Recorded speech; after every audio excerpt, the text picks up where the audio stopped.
Good afternoon, everybody. Thank you for coming along today and showing an interest in what we're going to listen to for the next hour or so.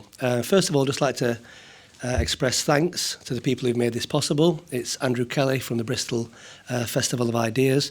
It's Caroline Andrews from the School of Law in the University of Bristol. But there's also been partnership with the Centre for Public Engagement in the University and also with the School for Politics, so for Sociology, Politics and International Studies. A lot of interest in supporting this event today.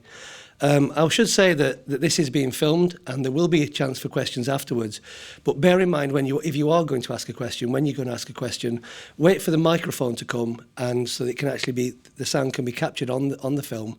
And just bear in mind that it is going to be recorded, so whatever you're going to say is going to be recorded, yeah? I first heard Jennifer speak in Texas in, I think it was 2009. That's how sure we are of these things. And it's something that's stuck with me ever since. I think that, you know, there's a lot of things said about all miscarriage of justice stories are unique to some degree. I mean, everybody's a different person. How they respond to being wrongly convicted and wrongly imprisoned for something that they've done is always going to be a unique experience. But I think that this book that Jennifer wrote with Ronald Cotton, which she'll talk all about, I've never read a book like this. It's one of those books that it really affects you. And it's quite a coincidence that Caroline Andrews, just before Christmas, said, you know, all these books on your shelf, are there any which are really good stories? And I just picked this one out, and we didn't know that soon after that, you know, we were going to be lucky enough to have Jennifer coming to Bristol or passing through Bristol and be able to talk for us today. But we both talked about the book afterwards when she'd read it, and it really is something which is both courageous and terrifying in kind of equal measure. Terrifying because eyewitness identification is so prized by our criminal justice system, and yet it's so fallible. You know, we want to make sure that people who commit crimes are convicted.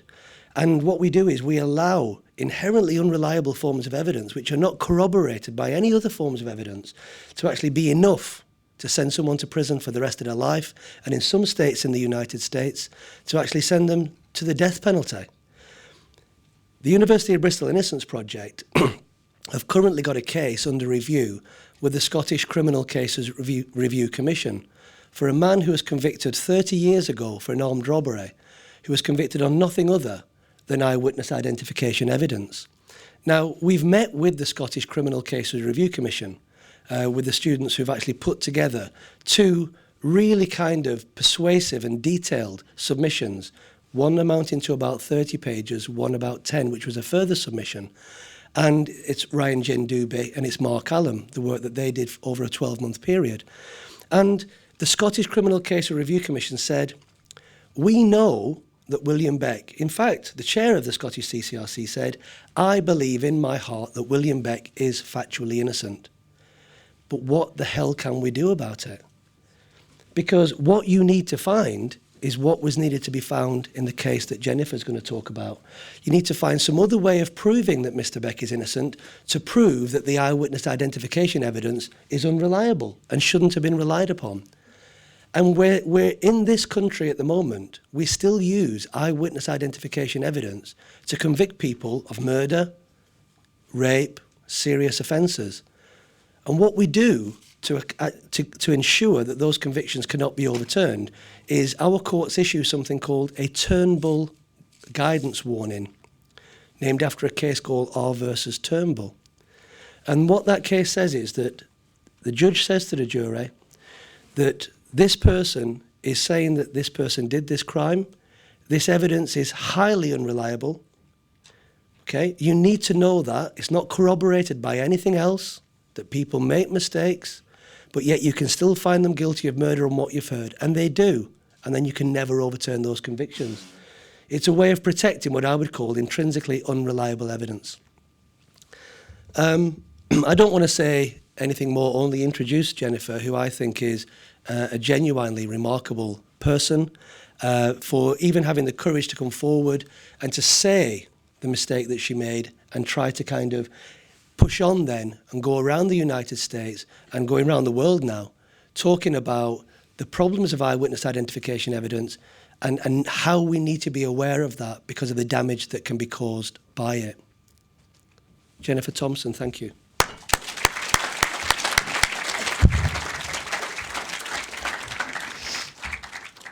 Good afternoon. I am so happy to be here. I was talking to my daughter last night, and she says, "Mom, whatever you do, don't say anything embarrassing." Which you know I'm going to. So I was trying to come up with all kinds of things I could say that would be totally embarrassing, but she's not here, so I can't embarrass her, so I'll just do it later. I am from Winston-Salem, North Carolina, which is a very small city in a beautiful state of North Carolina. And I've lived there most of my life, with the exception of a few brief moments where I would go to college or, travel. But most of my life I've spent in North Carolina. And in the summer of 1984, I was in a small town called Burlington, which is very, very tiny. But within the small town of Burlington, there was the town of Elon. And in the town of Elon, there was a college. And that's about it, the college. So at 22 years old, I found myself at Elon College. Now, I'd made all the mistakes that most 19 and 20 and 21-year-olds make. I dated the wrong guys. I'd picked the wrong major. I made the mistakes. But at 22 years old, I found myself in a position where I was actually quite proud of myself. And my parents were very proud of me because I had kind of arrived. I was now dating the right guy. I was dating a student from the University of North Carolina at Chapel Hill. He was in graduate school. He came from a very successful, well-respected family. I was also doing really well in school. I was maintaining a 4.0 GPA. In the United States, that's perfect, straight A's, perfect scores. And they were so perfect that my advisor said, "You will be graduating summa cum laude, top of your class, if you stay, focused and work really hard. And another university wants you for a master's program, and they're offering you a teaching assistant's position for 2 years if you continue to work this hard." And not only was I working hard in school, but I was working hard at life. I had 2 jobs. In the day, I would go to a women's health club and I would teach aerobics and Nautilus to the women of the community. And in the evenings, I would run over the county line into Guilford County and I would wait tables and hostess at a steak and seafood restaurant called Kimber's. So I could pay my own bills, so I could have my own apartment, so I could be an independent, strong, intelligent young woman headed in the right direction. Now, in July of 1984, if any one of you have ever been lucky enough to be in North Carolina in the summer, it is hot. It's so hot that you could fry an egg on your car. And I'm not kidding. It's that hot. In July of that year, it was incredibly hot. The humidity was 100%. And I went out to play tennis with my boyfriend at the time. Became very dehydrated because at that time we didn't have little Aquafina water bottles you could carry around. We went home. I took a shower. He came to pick me up and he took me to dinner. Now, in 1984, at the age of 22 years old, I weighed about 103 pounds, but I ate like a linebacker. I could eat large quantities of food at any given moment. And so boys who dated me would take me to buffets. Because for one price, I could eat all I wanted to eat. And it was so much more profitable for my dates. And so we ended up at a Chinese food restaurant at a buffet. And I ended up overdosing on sodium-laced products. And by about 9 o'clock that night, I came down with a raging headache. And we were supposed to go to a party, and I told my boyfriend, "I'm sick. I really need to go home. I cannot go to this party." And he was polite enough to take me back to my little apartment, where he would then give me some aspirin and he would rub my back until I fell asleep. I don't remember him leaving that night because I had fallen asleep. But the police reports would show the following morning that he left my apartment sometime around 11 p.m. About 3 o'clock in the morning, I was sound asleep. And I had this overwhelming sense that I wasn't alone. Now, I've talked to a lot of females in my life, and all of them have said, oh, I get that feeling too, where you think there might be someone in the room with you, and you're not sure if it's really true. You think you might be having a dream or a nightmare, and you're trying to wake up to find out if that feeling you have is actually true. I thought I heard a noise. It was a sound like feet shuffling on carpet. I felt something brush my left arm. And as I struggled to wake up, I remember turning and looking to the left side of my bed and saw the top of someone's head. Now, anyone who's ever been in a car accident or any type of a trauma will tell you that when information comes at you so quickly and it doesn't make sense, the brain tries to make logic out of something that's completely illogical. I lived alone. I shouldn't see a head at the side of my mattress. Well, I thought, this is my boyfriend. And he's so nice, he fell asleep on the floor because he doesn't want to wake me up and disturb me. But the reality was he never spent the night with me because his mother lived an hour down the street and she needed to know where her children were all the time because she was Greek. And Greek women need to know where their children are all the time. And so he never would have spent the night at my apartment. Never. And so I said, who is that? Who's there? And at that moment, a man quickly sprang up and jumped on my body, and he straddled me with his legs, and he quickly muffled my mouth as I screamed, and he put a knife to the side of my throat and told me to shut up, or he would kill me. Again, you try to make logic out of something. My God, I mean, this has got to be a joke, right? Because this can't be happening. I mean, I live alone. Nobody knows I live here. I wasn't involved in parties on campus. I dated one guy. I worked and I studied. That's all I did. This is a joke. And then I realized I didn't recognize this person. The person who I was staring at was a stranger. Dear God, I mean, this has got to be a burglar. He's broken into my apartment. He was in the middle of a robbery. I've startled him. And if I offer him my wallet, my car, everything I own, he won't kill me. That makes sense. And as I pulled my mouth away from his gloved hand because I couldn't breathe, I said, please, you don't have to hurt me. You can have everything I own. You can take my keys to my car. You can have my wallet.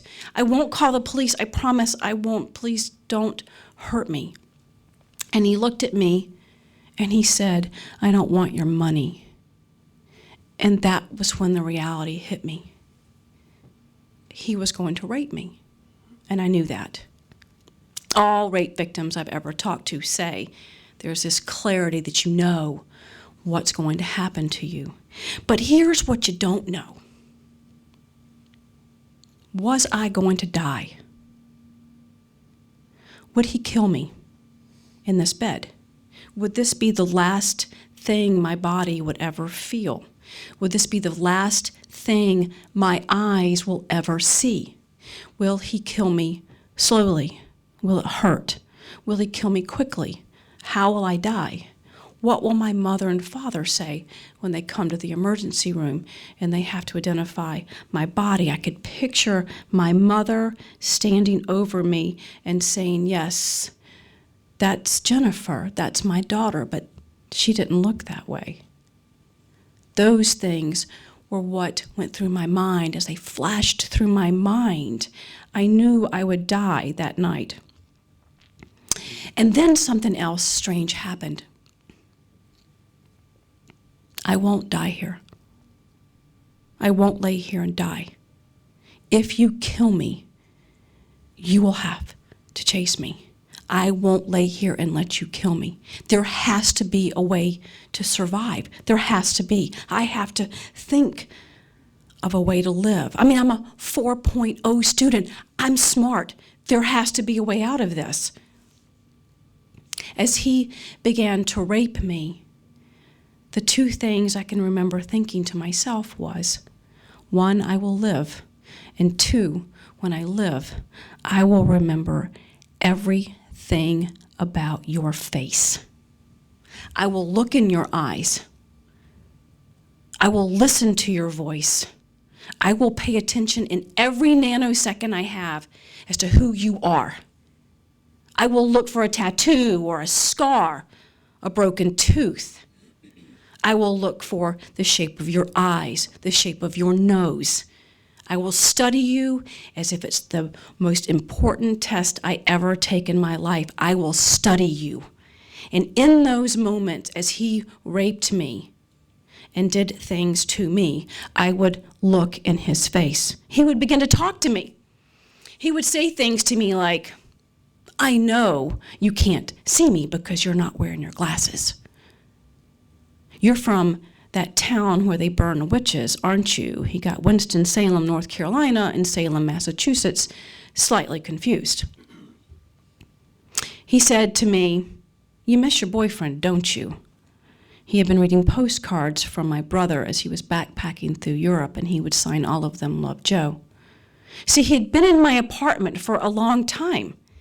He had helped himself to beers out of my refrigerator. He had been smoking cigarettes in my den. He had stolen my money. He had taken pictures of me out of a photo album. He had been there for quite a while, and now he was raping my body, and he was destroying my soul, and I hated him. I could have killed him. If I had had a gun, I could have shot him between the eyes, and I would have walked away with a smile on my face. I hate him. At one moment, he tried to kiss my mouth, and I was so disgusted I knew I was going to vomit. I turned my head to the side, and he said, relax, baby. I'm not going to hurt you. And for some reason that I can't explain other than it had to have been God or a higher power, I said to him, I'm afraid of knives. If you'll just get off of me and you can take the knife down the front steps of my apartment and you can drop the knife on my car, if I can hear it hit the metal, I'll let you back in. And he looked at me very strangely and he said, really? And I knew I had him. It was that first moment of a victory. I just needed a moment. And I said, I promise. I needed to get him off of me. As he got off of me, I grabbed a blanket at the end of my bed and I wrapped it around myself because I knew I would run. But I stood close enough to him to figure out, how tall is this man? Well, I'm 5'1". He's 5'11", 6 feet tall. I weighed 105 pounds.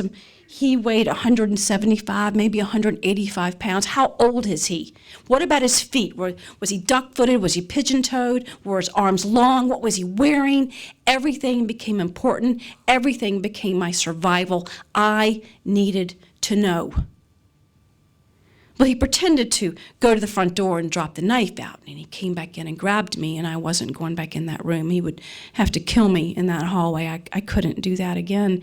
And I said, well, I have to go to the bathroom. Could I just have a second to go to the bathroom? And he says, yeah, make it quick. And as I went into the bathroom, I turned the light on. It was just a second of light before he yelled at me to turn the light off. But I looked at him in the face, in the light, one glimpse, just a moment. And I went into the bathroom and I began to pray. I didn't know what to do. I hadn't made a plan at this point. I couldn't get through the window. It was too small. I couldn't fit through it. And then I remembered he had told me he had come through the kitchen. If I can get to my kitchen, maybe the door's still open. Maybe his way in would be my way out.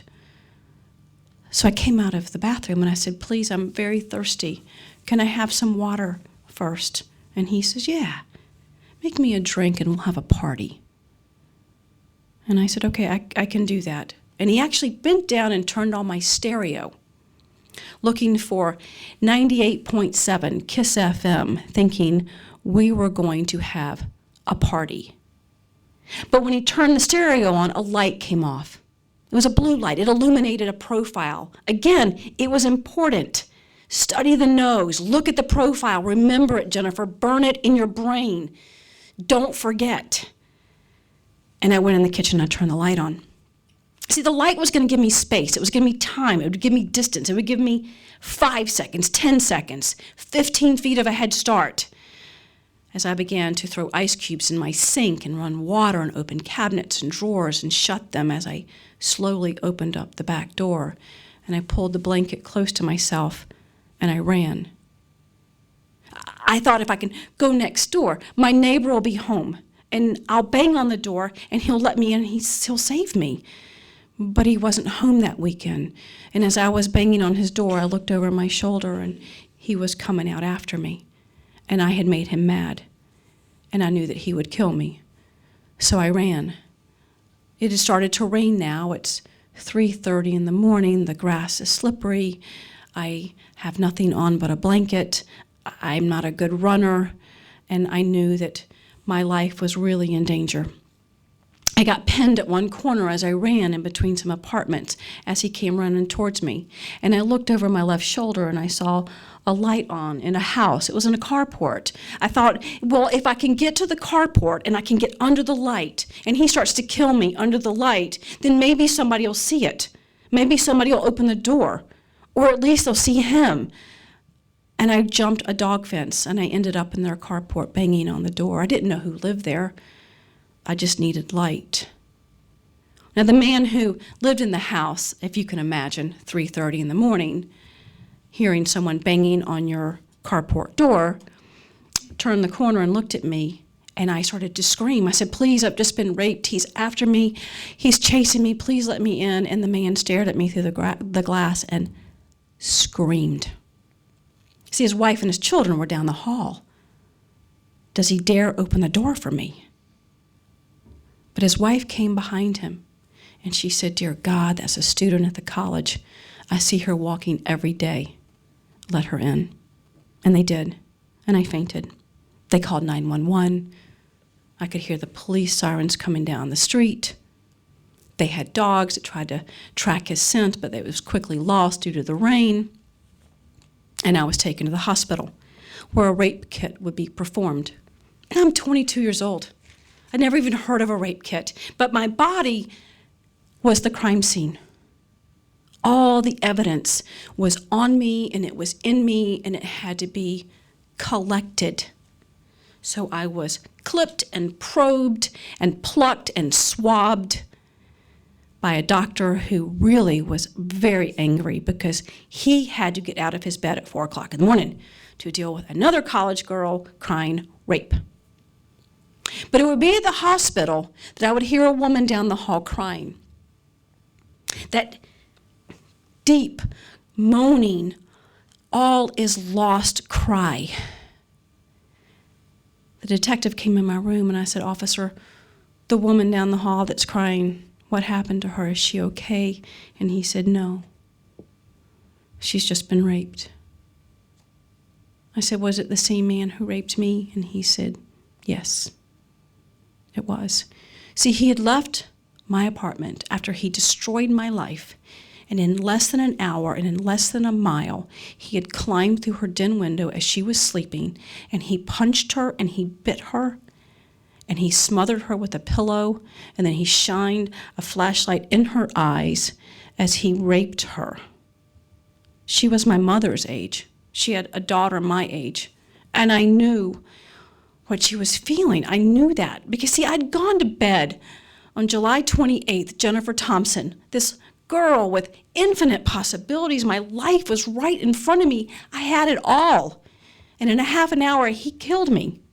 He destroyed me, like who I am as a woman. I mean, I could look in the mirror and I could look at my face and I could say, yes, that's me. But what made me me, that soul, was dead. He had killed me, and I would never, ever see that girl again. And I hated him with a rage that was coming up from my stomach, and I could taste it in my mouth. I hated him. I wanted him dead. The police asked me if I could give a description. I said, yes, I remember exactly what he looks like. He's 5'11", 6 feet tall, young African-American male, light skin, pencil-thin mustache, short, close-cropped hair, blue shirt, white stripes on the sleeves, dark khaki fatigue-type pants, boat shoes that were canvas, navy blue, maybe gray or black. I knew what this man looked like. I knew so much what he looked like that I could do a composite sketch. And I worked with a police artist, and we put together the face of this man, of my nightmares, this man that had destroyed my life. And they said, does this look like him? And I said, yes, it does, officer, it does. And it ran in the newspaper.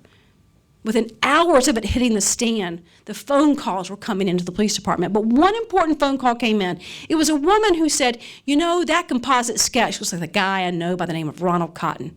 As a matter of fact, I saw Ronald Cotton on a bicycle the early morning hours of July 29th, right near Brookwood Garden Condominium Complex, wearing a navy blue shirt with white stripes on the sleeves, white gloves on his hands, khaki fatigue pants, canvas boat shoes.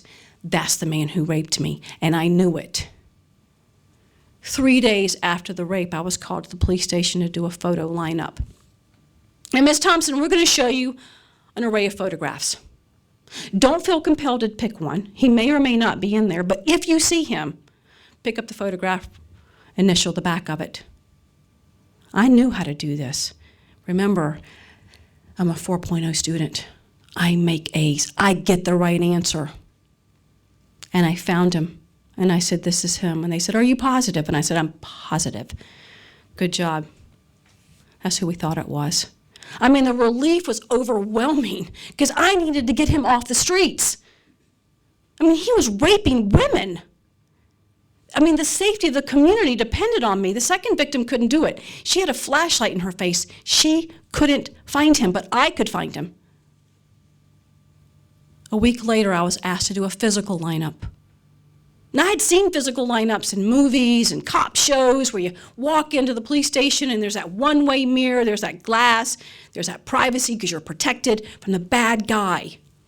But the police department in Burlington, North Carolina was being renovated. So I was taken to an abandoned schoolhouse to the second floor, and nothing separated me from the physical lineup but a table.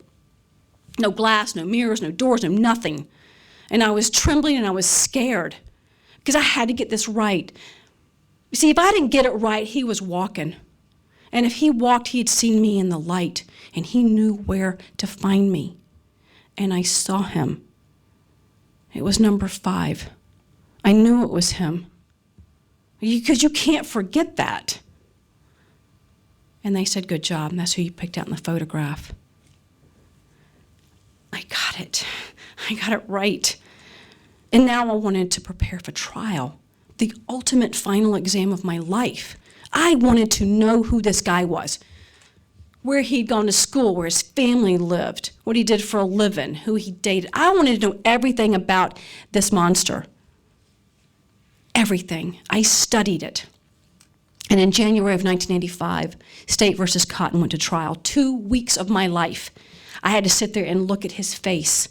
No compassion, no empathy, nothing, nothing, no conscience at all. I had to listen to lies upon lies of where he was in the early morning hours of July 29th, but he's a liar because he's a rapist. 2 days of my life, I had to testify and say every disgusting, humiliating thing he did to me in front of people, my family, my father. And the jury deliberated 4 hours and came back with the only logical conclusion, and that is that Ronald Cotton was a rapist. He was guilty of first-degree rape, first-degree sex offense, first-degree break and entering. Ronald Cotton would be given life in 54 years, and it was a wonderful day. We went back to the prosecutor's office, and we had champagne, and we toasted the system because it worked for me, the victim. He is going to die in prison, and that is fair, and that is right, and that is good.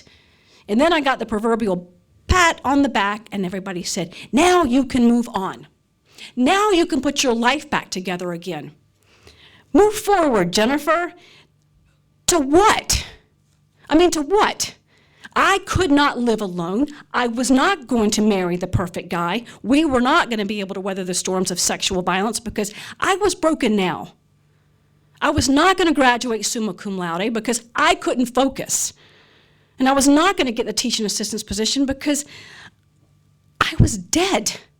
And the only thing that could get me through the next day, the next hours of the day, were heavy, heavy doses of drugs and alcohol because I didn't want to feel, because I needed to be numb, because the reality of my life was painful, because I was dead. I left North Carolina in 1985 when I graduated.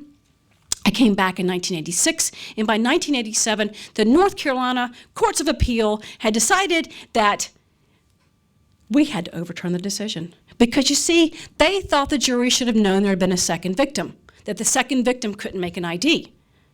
And so therefore, we had to retry the whole case again. Now, the good news is the second victim said, aha, I remember now, I'll never forget it, I was scared, it's Ronald Cotton, I will testify to that. And of course she would testify to that. How do you ever forget stuff like that? How do you ever remove it out of your memory? You want to remove it out of your memory. You wish you could forget it, but you can't. Ronald had been in Central Prison in Raleigh, North Carolina, and had come up with this amazing theory that he was actually innocent. And the guy who had committed the crime was a guy named Bobby Poole, and was in the same prison, in the same cell block, in the same dormitory, working in the same kitchen, that the guards used to call Poole Cotton and Cotton Poole. And so I'd made a mistake. But I knew who had done this to me. So in the second trial, under voir dire, in the absence of a jury, they brought in Bobby Poole. Mr. Poole, did you rape Jennifer Thompson? No, Your Honor, I never raped her. No. Miss Thompson, do you recognize this man? I said, no, Your Honor, I've never seen him before in my life, no. Is the man in the courtroom today that raped you? And I said, yes, Your Honor, it's Ronald Cotton. And that's all they needed to know. This time, however, Ronald would be found guilty of 2 first-degree rapes, 2 first-degree breaking and enterings, 2 first-degree sex offenses, and Ronald Cotton would be given 2 life sentences and 35 years. And again, we would have champagne because the system worked, and he would die. He would die there. No more Christmases, no more birthdays, never hug his mother again. And it gave me an incredible amount of pleasure to know that. I got married in 1988. I got pregnant in the fall of 1989 in this lovely town called York in England. And by the spring of 1990, I gave birth to triplets. Y'all have got crazy water here. Morgan, Blake, and Brittany. I mean, these 3 amazing, beautiful, wonderful children. And they were gifts from God, and I knew that because I was a good person, and I was deserving of these amazing miracles. And it gave me such joy to know that Ronald Cotton would never have this. And at night, when I'd put those babies to bed, and I would make sure their little tummies were going up and down, and that all is good with the world, and I would pray, and I would ask God to watch over them and to protect them and bless my mother and father and save the starving children in China. And then, hey, God, while you're out there controlling the universe, how about doing me a favor? How about having Ronald Cotton die tonight in prison? But before he leaves this earth on the way to hell, I want him to know what it was like for me.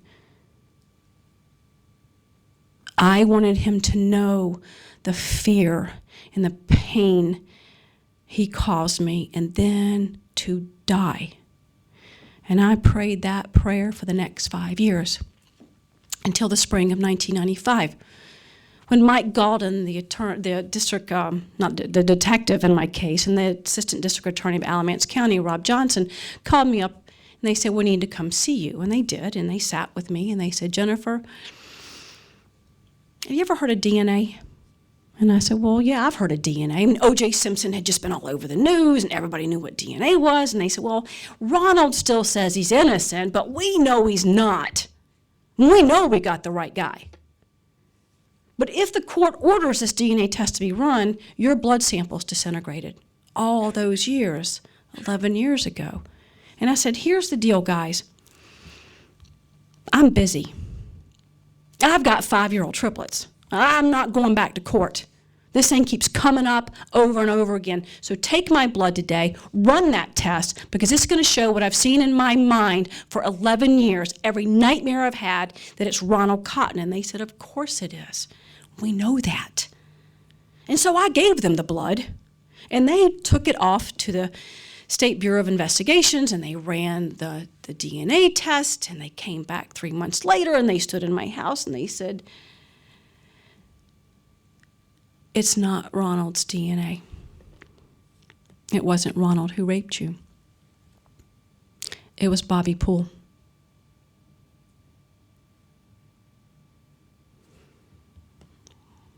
Well, what do you say? Well, I mean, what do you do? Because if that's not true, and I've believed it for 11 years, then what else in my life isn't true? Maybe there is no God. And maybe Morgan, Blake, and Brittany aren't really my children. And maybe everything I have staked my life on is wrong. And so I thanked them, and I said, drive home safely. And then my life collapsed. It's like I couldn't breathe. I became paralyzed, and I became debilitated with shame and with guilt. Not shame from being a rape victim. I had never felt that, but shame and guilt because I had taken 11 years of a man's life away, and I couldn't change that. Nothing I was ever going to do was going to change that. And beyond that, I was afraid because he's going to come out of prison. And he's going to hate me, and he's going to want revenge, and he's going to hurt me or my children. And so I had to let everybody know, you have to protect my children. There's a very angry black man that's going to hurt me and hurt my family, and I'm afraid. And I lived like that for the next year until a man from Boston came to see me. And he said, Jennifer, I'm going to do this documentary all about the fallibility of eyewitness identification. Memory, how it works, how it doesn't work. Would you tell your story in a camera, in a video, so that 1 million jillion people in the United States of America can watch you and then judge you and then hate you? And I said, no. No thanks. And they said, well, Ron's going to tell his story. And I thought, well, dang it. Because if he tells his story, who's going to tell my story? And maybe they make me look really, really stupid and bad and mean and awful. So I'll tell you what, I'll tell my story on the condition that Ronald is not near me because he hates me and he's going to kill me. And they said that would be fine. Over the fall of '96, we began to put together a documentary titled What Jennifer Saw. And it aired in February of '97. The last thing I say in that documentary is I know that Ronald's an innocent man, but I still see him in my nightmares.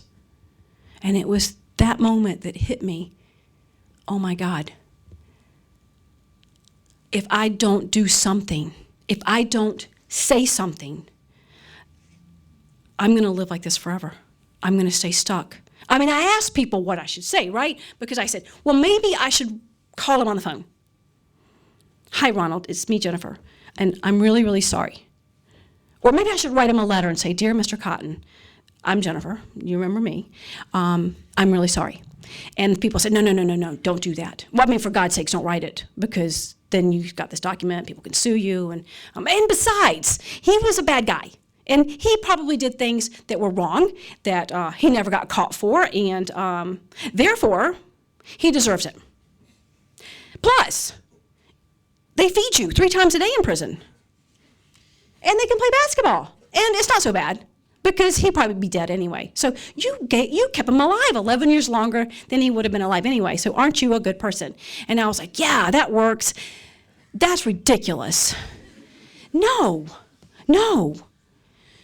So I had Mike Galden call up Ronald for a private meeting that neither one of us would know where we were going. We would be taken to a private place. It was a church in April of 97. And I would await Mr. Cotton's presence, and I sat in the pastor's study and I prayed, and I thought, oh my God, what am I going to say? What am I going to do? I mean, is he going to punch me? Is he going to yell at me? Is he going to threaten me? I mean, I would deserve that. And before I knew it, this big, beautiful 6'4" black man was standing in the doorway, and I began to cry. And I said to him, Ronald, if I spend every second of every minute of every hour of every day for the rest of my life telling you how sorry I am for what I did to you, could you ever forgive me? And Ronald did the one thing that I didn't plan on. He took my hand and he began to cry, and he said, Jennifer, I forgave you years ago. I don't hate you. I'm not going to hurt you. I want you to have a good life, and I want to have a good life, and I want you to move forward, and don't be afraid of me. Don't look over your shoulders thinking I'm going to hurt you, because I won't be there. And for the next 2 hours, Ronald and I talked about what those 11 years cost us at the hands of Bobby Poole, at the hands of a system that so often fails. What was that like when we fail? Ronald, that day, gave me back my life. Ronald, the man who I had wanted to die, would be the man who would teach me to live again. It would be Ron that would teach me that hate and love cannot coexist in the same human heart. It just doesn't work. You can't be a loving, joyful person and be someone filled with hate and rage. It would be Ron who would teach me more about faith than I had ever learned in any church service, any Sunday school class in my life. It would be Ronald who would start me healing again. And it would be Ronald who would show me that I could also forgive Bobby Poole. Not because Bobby Poole asked for forgiveness or that he ever knew I forgave him, but because it was for me. It was to take my life back. It was to take my power back. It was to find my voice again. He helped me move from being a victim to being a survivor, and the difference was empowering. I could have Jennifer back. Ronald and I became friends that day. We ended up in each other's arms. We promised each other that day that we would never, ever do anything without the other person. And this was our story. It was our journey. We had journeyed it together. And what we have done over the last 13 years is go around the country and talk about our story, to teach people about what does it look like when the system gets it wrong. See, it wasn't just me that the system failed. And it wasn't just Ronald that the system failed, but it was our families. And it wasn't just us and our families, but it was 6 women who were raped at the hands of Bobby Poole as we left him on the streets of Burlington, North Carolina, that fall and spring of 1985. It'd be the whole community that was failed. So when we get it wrong, what does it look like? It looks like me. It looks like Ronald. It could look like you. And so it's in our best interest as a community, as a people, to get it right. And so I thank you for indulging me with my story. I really appreciate you guys coming out and listening. And what I'd like to do, if I have time, which I do, I would love to answer questions from the audience. And let me tell you 2 things. One is, if you have some cute little phrase that I don't understand from America, I may go, what? And the other is, please don't feel like there's a question you can't ask me. So ask me anything you need to ask me. I've heard it before. So thank you. Before we have the questions, can we just have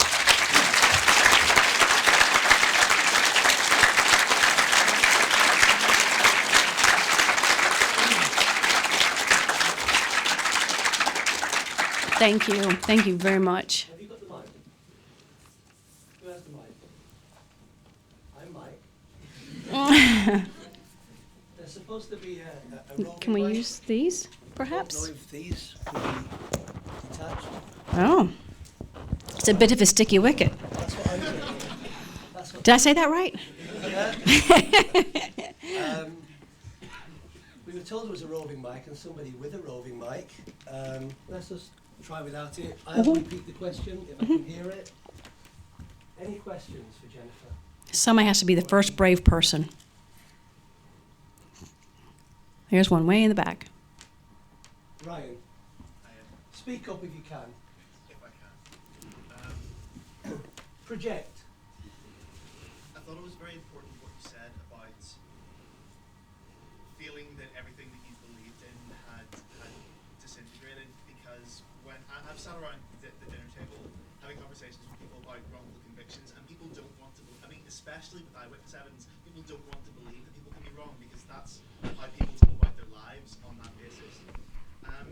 So how has it changed the way you approach other forms of evidence? Because, I mean, with DNA, we hear that the statistics aren't what they're made out to be, and you have contaminations and everything. And is this just about eyewitness identification for you?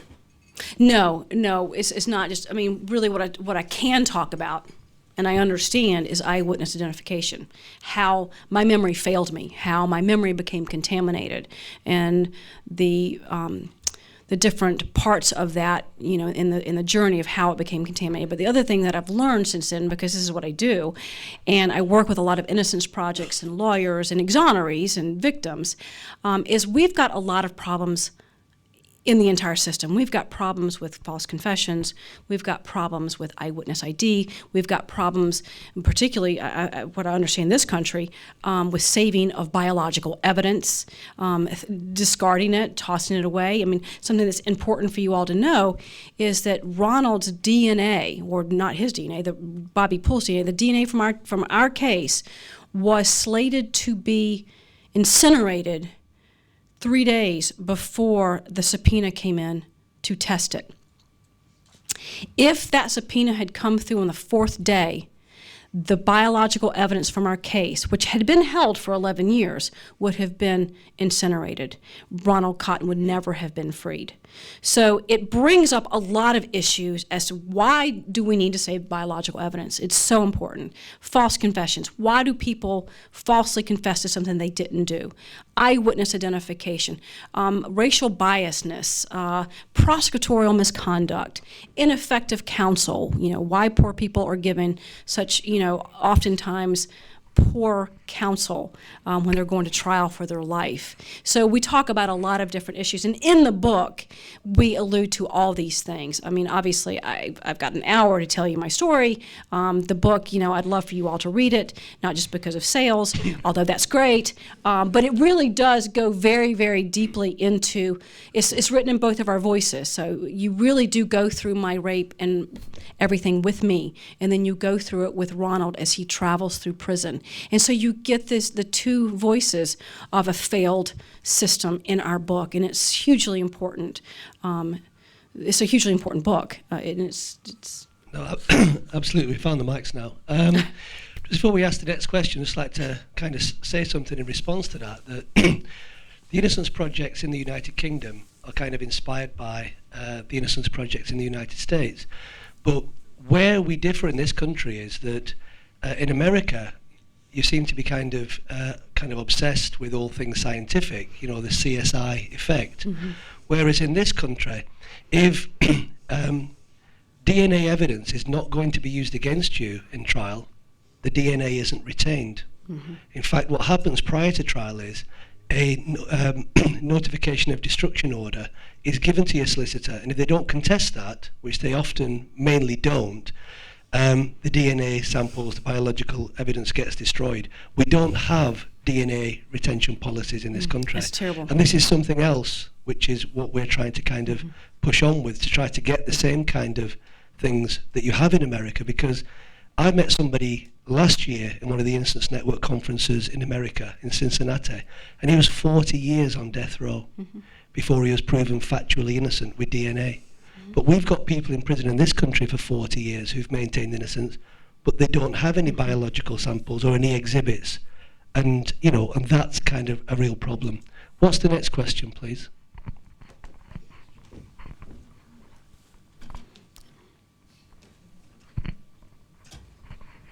I was just wondering, given everything you've said about the potential for fallibility in the, I was just wondering what you see as the future for eyewitness testimony.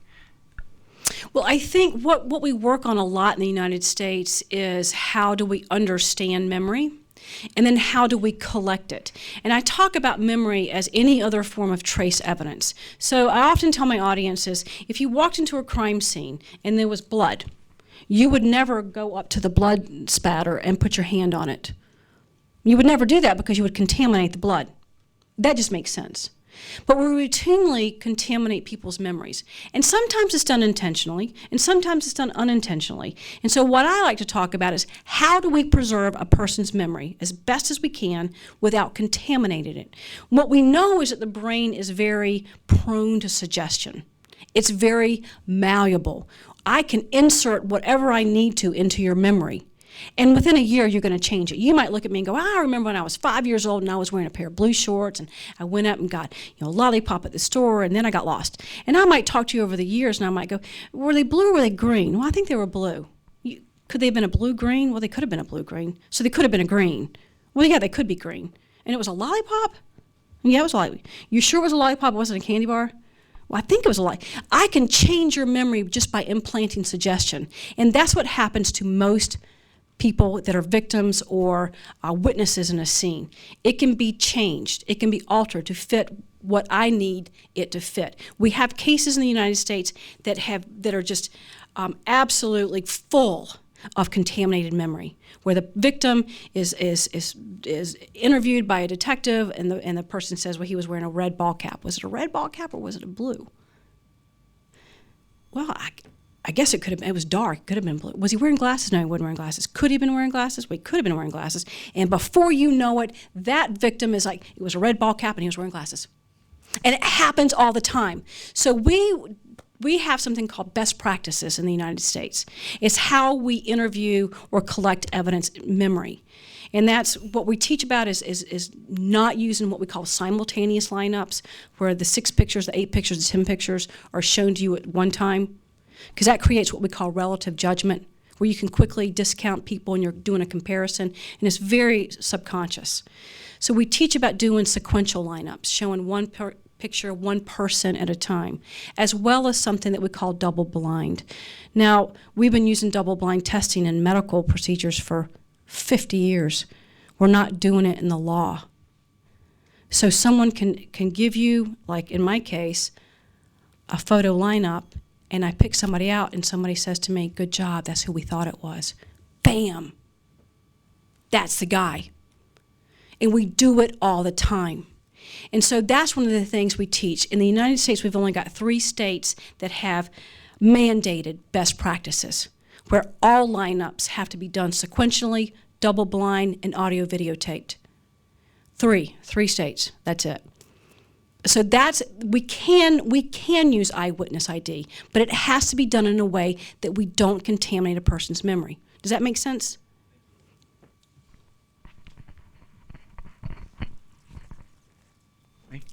And let me say one more thing about the eyewitness, just because my brain works like a freight train. If we're going to use eyewitness evidence, it has to be corroborated with other pieces of evidence. In my case, it was my eyewitness ID. That was really it. There's circumstantial evidence, but heck, you can make that fit anything. But there has to be other evidence, particularly if you're talking about a life. I mean, in the States, we still like to kill our people. So, particularly Texas, they love it. Hi, I'm interested in the process of forgiveness a little bit more. How did discovering that the person you thought was guilty was innocent, how did that lead you to forgiving the person who committed the crime? What changed? What led to forgiveness, which you seem to be a long way from? before that point. I'm interested how that changed things. Well, the quickest answer, and I'll elaborate after that, but the quickest answer I can give you is Ronald. It was watching Ronald. I mean, here's this guy who really, I mean, he was going to die in prison. 2 life sentences, he was never coming out. And he had forgiven me in 1987. And he walked out of prison after 11 years full of love, wasn't bitter, wasn't resentful, didn't hate. And I watched it, like the way he responded to me, and I thought, seriously, this is what I thought. I want to be like Ron. He's a better person than me. And by watching him forgive me, it was like, I thought to myself, is there a way I can get to forgiving Bobby Poole? And what I realized is I had been stuck in hate. I had been stuck in bitterness. I had been blind with just rage, and I didn't want to live like that. I was a mother now, and I wanted to be joyful and loving and forgiving. And it was watching him and the way he dealt with me that sent me on my own journey of forgiveness. And listen, it did not happen overnight. It didn't happen on any given weekend. It happened over time and journeying through what I have journeyed through, that I've realized if you ever want to have a life that is loving and joyful, and you experience relationships and you get everything you want out of life, you cannot stay a hateful, bitter person. It just doesn't work. And so it was really watching Ronald. And I've worked a lot on it with myself, and how I could forgive my family for not supporting me, how I could forgive my ex-husband for being a parasite. And that's another book. So. Yeah, my question. At what point do you think the system has failed? Is it through, in the beginning, through the investigation, or is it through the lineup, or is it during the trial, for example, or for not admitting any further evidence? Is it more than one factor that the system has failed, or is it from the beginning? What point? There's so many things that you can look at in our story and say the system failed here, here, here, and here. But the initial beginning of the failure of the system was when I did the composite sketch. And do you all use composite sketches? Okay, so this is really worth me talking about. So when I talk to audiences about my memory and where the beginning of the contamination occurred, I had a really good memory. I still have a great memory. And unfortunately for a lot of people, I have a really great memory because I don't forget anything. But if you look at the book, or if you go on my website, and I would really encourage you to go on my website because you can see the composite sketch and all the photos and everything. I had a great memory of who that had been that night. But when you do a composite sketch, at least in North Carolina, we use something called an identikit. I mean, it's just a file box. And in that file box is a collection of eyebrows and noses and lips and ears and chins and cheeks and hair and, the shape of your face and the skin color and all these kind of things that make up who we are. So I like to ask my audiences, and this is not a trick question, so everybody kind of stares at me, but how many people out there have a mother? Right, you all got a mother, just in case you want to know. You all have a mother. So during your lifetime, you've probably looked in your mother's face 10 million times under non-traumatic situations, right? Dinner table, whatever. If you went to the police station and you tried to do a composite sketch of your mother, you can't do it. You'll never be able to do it. And there's a couple reasons why. First of all, we do not compartmentalize people's faces. So I can't really memorize your nose. You really can't. The second thing is, she's not in the identikit because you've got 100 noses to pick from. There's 200 of you in here. Everybody's got a different nose. So you're going to come up with the nose that kind of looks like the nose, and the ears, and the chin, and the cheek, and the eyebrows, and eyelashes, and the bridge of your nose, and everything that makes up our face. You'll come up with a likeness of those parts. And once you put together that composite sketch, you have a likeness. But it's not the original image that you saw. And that begins the contamination. Because then what happens is, in our memory, I call it an enmeshment. You have an original picture, you've got a composite picture, and it blurs. So 3 days later, when you go to that photo lineup, and man, your life depends on this too. I mean, it's scary. And they give you 8 pictures. This is where relative judgment comes in. And the brain says, what picture looks the closest to what? The composite. Because now that's the image you have in front of all the other images. And when you pick that photograph out and you get any kind of verbal or nonverbal attempts, like, we thought that was the guy. The next time, a week later, when I went to that physical lineup, what am I recalling? A photograph is subconscious. You don't know you're doing it. And I'm recalling that photograph, and I'm saying, who in that lineup looks like that photograph? When I picked Ronald Cotton out of that physical lineup, Ronald Cotton was going to prison. There was no doubt. If we did it today, Ronald Cotton would go to prison.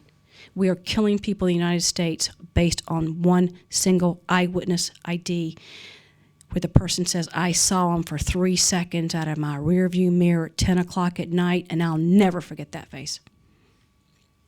And that's what we're using. That's where the system initially failed. And then it just kind of, and then it morphs.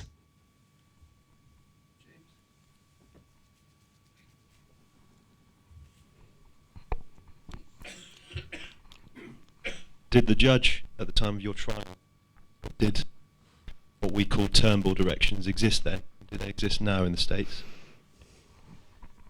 As in, what did the judge tell? What he's asking is, how did the judge actually speak to the jury in terms of the possible unreliability of the eyewitness Did he say anything at all to them about it? Well, what the judge said was, they tried to bring in eyewitness experts into the trial, and the judge would not allow it. And the judge basically said, if the girl says what she says, this is what she saw, then this is what you need to believe. Yes, we know that memory can be faulty, blah, blah, blah, blah, blah. But really what he said was, she's a credible witness. She is to be believed. And, in the States, we have a jury of our peers. So we have 12 people in a jury. And what is interesting and what we're doing a lot of studies on in the United States is they're almost always all white. And in both of our trials, the juries were all white. And here you've got this black man, you've got this white girl who's been raped. And listen, in the United States, prior to 1972, Ronald would have been executed for the rape of a white female. So it was really, the judge never really said a whole lot about it. He really didn't. Is there time for one more? Oh, two more then. Two more. And there's another one back there. Wait for the microphone. Was there some? Okay. Yes. However, what is a credible witness? Because we are all, as an individual, whether we're commenting upon a murder trial or some trial that we have read about, or we're up in court, we give evidence to the best of our belief, but our own beliefs of what happened and our memory are bound to be tainted by our attitudes. And everybody comes with a preconceived attitude about what happened, as well as what the facts were, I'm sure. And this has been brought up to me in recent years with people reading about murder trials and the way they're reported and the comments that people make.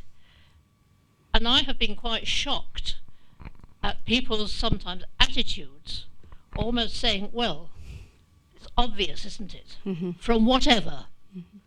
And this is very difficult if you're looking at people as apart from the fact of being on a jury. And I have been, many years ago, I've been on a jury twice, and I have found it extremely difficult to unpack the evidence and look at it in a detached way. And what has surprised me that so many people seem to be able to come to very quick judgments, and perhaps, I don't know, perhaps jury is the best thing. But, they're tainted by people's attitudes. Sure, and the media does a really wonderful job of going ahead and tainting that evidence before it ever comes to trial. So the media plays a big role in how trials are done and how sentences, are done, and how people believe it as they read about it in the newspaper. You're right. It's a credible witness, though. I think a credible witness is someone who, in the States, is someone who doesn't have a record, whose statements have been the same all along, and I haven't changed my story here and there. That's what is a credible witness, according to a judge.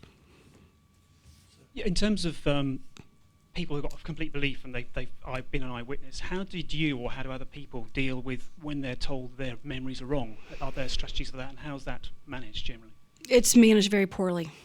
Oftentimes the victims are getting the information that there's been a mistake, that the person that they ID'd 27 years ago as their rapist is being let out next week. They're reading about it in the newspaper.